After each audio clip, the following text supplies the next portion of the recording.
Hello, students and viewers. Good morning. After a long gap, we have rescheduled YouTube lecture series. Welcome in my YouTube channel Beyond the Text series.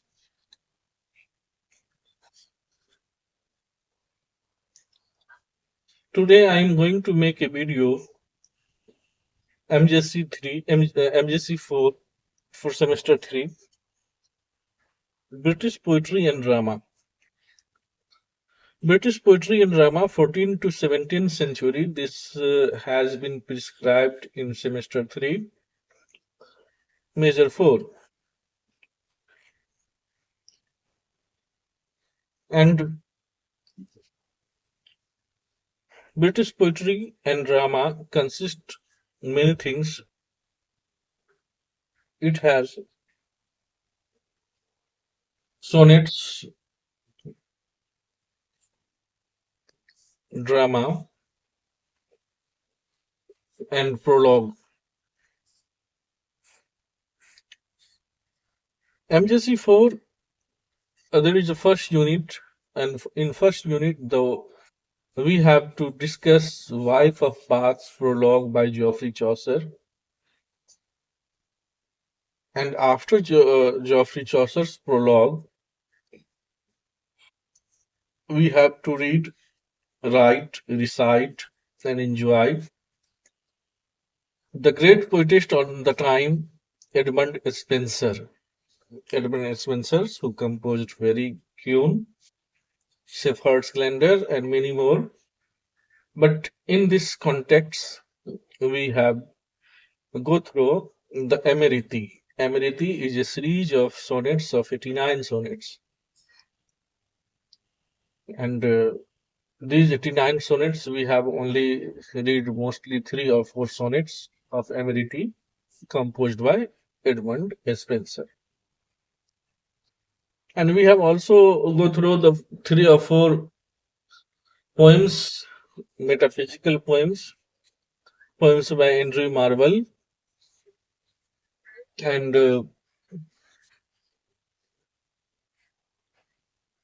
there is also a drama, that is tragedy drama, Dr. Faustus. Dr. Faustus is written by Christopher Marlowe, and the finally and last Macbeth by Shakespeare. Macbeth is also a tragedy written by the greatest poet and greatest dramatist William Shakespeare. Today, in this video, we are going to discuss the Amoretti.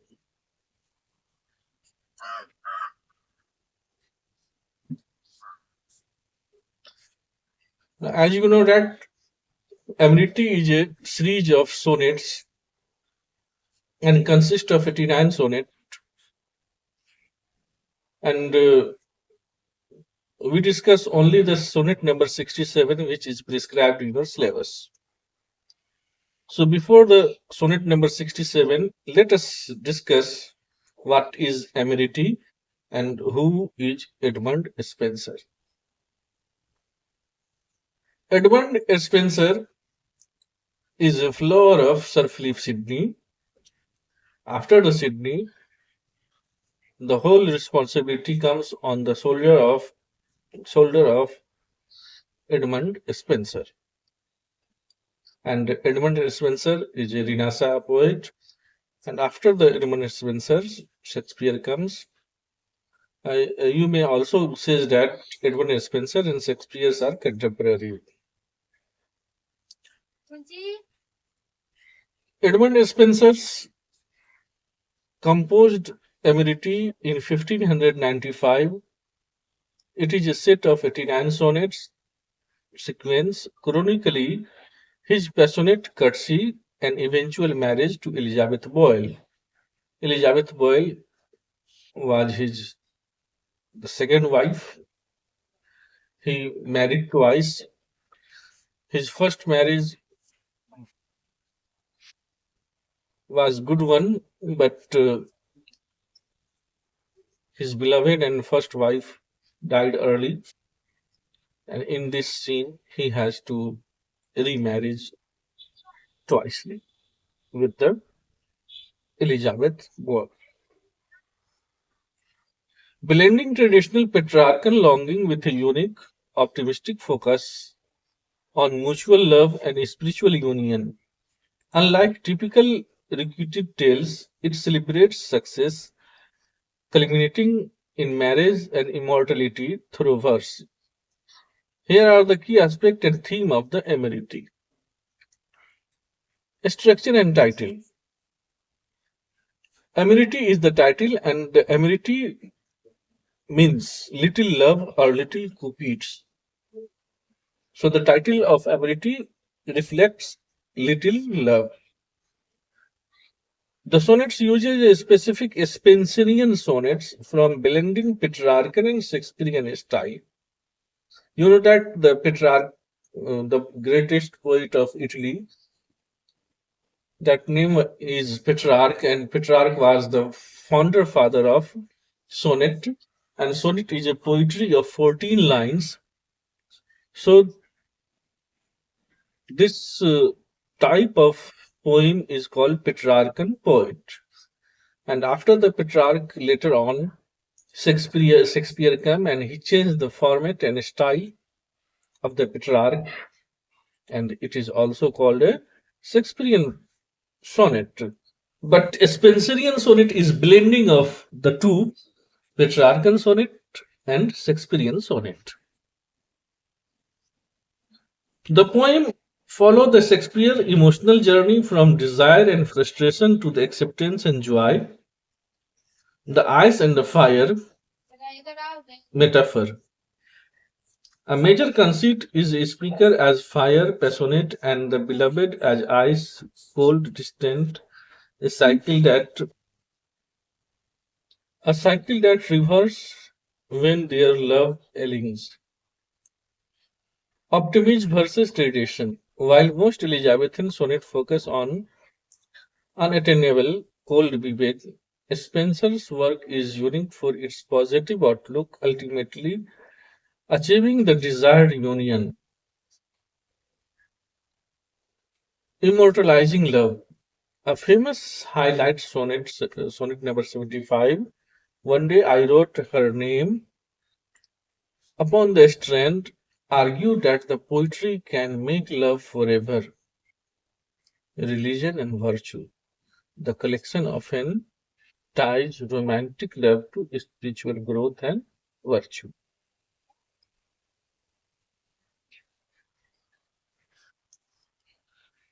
In this sonnet by Edmund Spenser, the lover compares himself to huntsman who has been in pursuit of his prey. Pursuit of his prey means lady love, but this chase has completely exhausted him because his game has escaped. Thus, his chase or hunt has been a vain exercise. He described the chase as happy chase, using a transformed epithet to mean that the chase has made him heavy, tired, and exhausted because it has proved to be a vain attempt. In a dejected mood, the lover hunter feels desperate and tired and sit down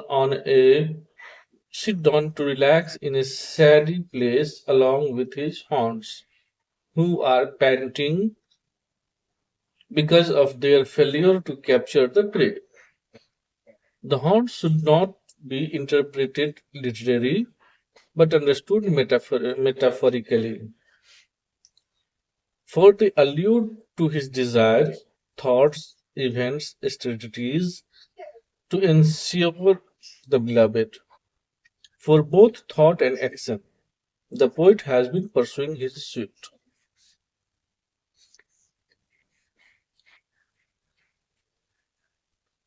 The lover has pursued the lady for a considerable time now, but all his attempts had been futile and of no avail.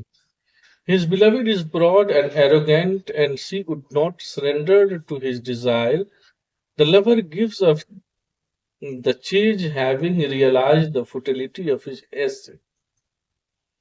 The word essay could also mean that he had attempted to drink and taste rather prematurely, and did not realize the fact that hunting and killing the deer were not appropriate measure. It only means that he failed to comprehend the true meaning of love, beloved relationship, their significance and value. He had acted like a greedy huntsman who tries to capture his beloved by using forces.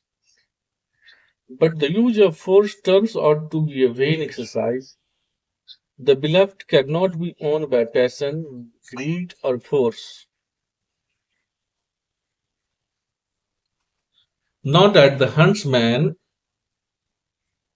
the lover has realized his folly, sit down, he has decided to forsake the hunt and the prey. No sooner does the realization dawn on the lover hunter than a miracle happens. He observed the same gentle deer returning the same way without any fear, looking for the next brook where she could quench her thirst, for she could also be equally thirsty. The where the deer drinking at the brook is an indication of her longing for God. Water is emblematic of godliness and purity.